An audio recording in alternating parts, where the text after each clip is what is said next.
And now we're going to work on a problem that's very similar. It's actually the same as a workbook problem, and we're going to work through this equation on the whiteboard. Now, waves don't just oscillate in the x or y direction.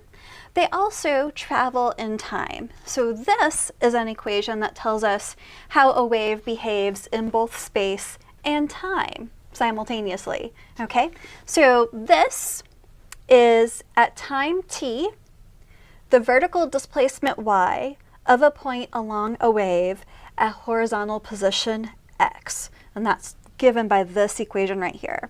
Sometimes you'll see it written with the sign, sometimes you'll see it written with a cosine depending on the problem. So x and t are the variables that can change, and y is what we're trying to solve for, the vertical position given x and t, okay? And so that equation is equal to the amplitude times sine, or it could be cosine, of 2 pi times x over lambda, the wavelength, minus the time over the period of oscillation. Okay, so the equation for a traveling wave in your equation sheet is different than the one I wrote right here. So sometimes we can write these equations in different ways, and I'm going to show you how we can get it into the form that's on your equation sheet, which is also the same form that you're going to see in a workbook problem. Okay, so and we'll notice that in this problem, the speed of the wave is not represented. So we're going to change this problem, or change this equation so we can input the speed of the wave in here. So the two things we're going to use in order to help us do that, well, first we've got big T, the period of oscillation here. We remember that the frequency is equal to 1 over the period. So I can replace this 1 over the period here with the frequency. So I can rewrite this argument of the sine as 2 pi times x over lambda minus t times the frequency, because 1 over the period is the frequency. Okay, there. Now we also remember that the speed of the wave is equal to the wavelength times the frequency. Now I could rearrange this to solve for the frequency, and if I do that, then we find that the frequency is equal to the speed of the wave divided by the wavelength. So I'm going to replace f in this equation here with the speed of the wave divided by the wavelength. So then my argument becomes 2 pi times x over lambda minus t times v over lambda. Okay? So I see that both of these terms here have the wavelength lambda. So I can factor it out in front of these parentheses here. So this is 2 pi over lambda times x minus v times t. Okay? And I'm going to write out my a sine. So all of this stuff right here is what we call the argument of the sine.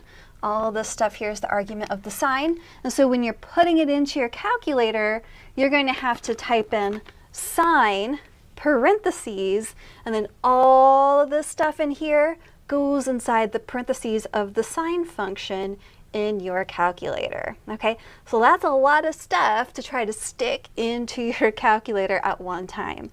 So I recommend that as you're evaluating these equations that you kind of do it in smaller chunks, maybe piece by piece, before you type it all into your calculator. Because if you don't have the parentheses in there just right, in the order of operations just right, you're going to end up with the incorrect answer here, and it's all because you've typed things into your calculator incorrectly. Okay, so this and this down here, this line up here and this line down here are equivalent ways to write this equation for the traveling wave. And we're going to look at this one here in order to find the position of a particle along the y-axis at some position x and some time t, just like an example problem in your workbook. So let's use this equation right here then in order to evaluate this equation at some position x and some time t. All right, what is the vertical displacement y. What is y?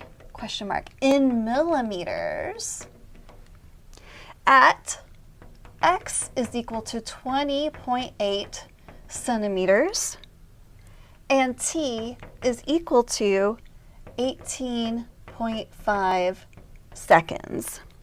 The amplitude of our wave is 0.37 centimeters and the wavelength is 8.9 centimeters. Oh, and we still have one more thing we need. The frequency is equal to 0.43 hertz.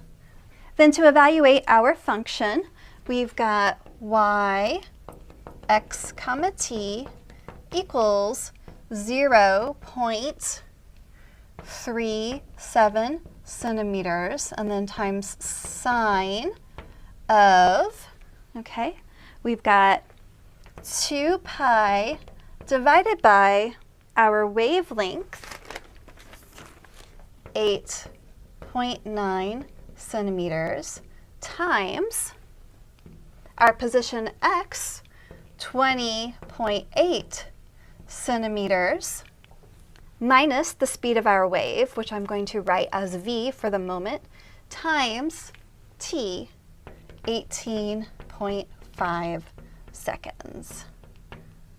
We weren't explicitly given v as a quantity for the knowns. These were all the knowns for our problem. Knowns. So we can calculate v, though, based on speed of the wave, based on what we're given. So we know that the speed of the wave, we wrote that down over here, is equal to the wavelength times the frequency. So my wavelength was 8.9 centimeters, and my frequency was 0.43 hertz. So remember, a hertz is the same thing as an inverse second. So if I take this distance and multiply it by hertz, which is an inverse second, I'm going to get my answer in units of centimeters over seconds, distance over time, which is a speed. So my speed of this wave then is going to be 3.83 centimeters per second. So I'm going to put that in here where I wrote v before. So I'm going to flip that out. And this is equal to minus 3.83 centimeters per second times 18.5 seconds. Okay? So now this is what we have to evaluate inside our calculator. Okay, now what I would recommend, okay, is not to go try to plug all the stuff into your calculator all at one time, okay? Instead, I would do it in little chunks. So let's think about right here. We've got 2 pi over 8.9 centimeters. This gives us 0.706 inverse centimeters. So 1 over centimeter is an inverse centimeter, or we sometimes write that as centimeter to the minus 1. And then this whole piece right here, in my calculator, I would type 20.8 minus, maybe put parentheses around here too, just to be safe, 3.83 times 1.85, okay? And then that would give me, this is essentially minus 50. And the units on this will be centimeters. Okay, why? We've got a centimeter, and we're subtracting it from a centimeter over second times second. So this second cancels with this second, and then we're left with just units of centimeters right here. So we're subtracting centimeters from centimeters, so we're still okay for the units. All right, so we've got these two pieces. Now we have, this is equal to 0.37 centimeters times sine, and then inside the argument of the sine, I have 0.706 inverse centimeters times negative 50 centimeters. Okay, so the fact that I have inverse centimeters times centimeters, that's a centimeter over a centimeter, those units are going to cancel. We never want to be left with any unit inside our sine argument. And the unit's going to come from the unit on our amplitude that's way out here, okay? So then in my calculator, we've reduced all of this. I'm going to type 0.37 centimeters times sine, parentheses, 0.706 times minus 50, close parentheses. And then that's going to give me a y position for my traveling wave of 0.250 centimeters. Okay? Now, okay, that's centimeters. We want our answer to be in units of millimeters.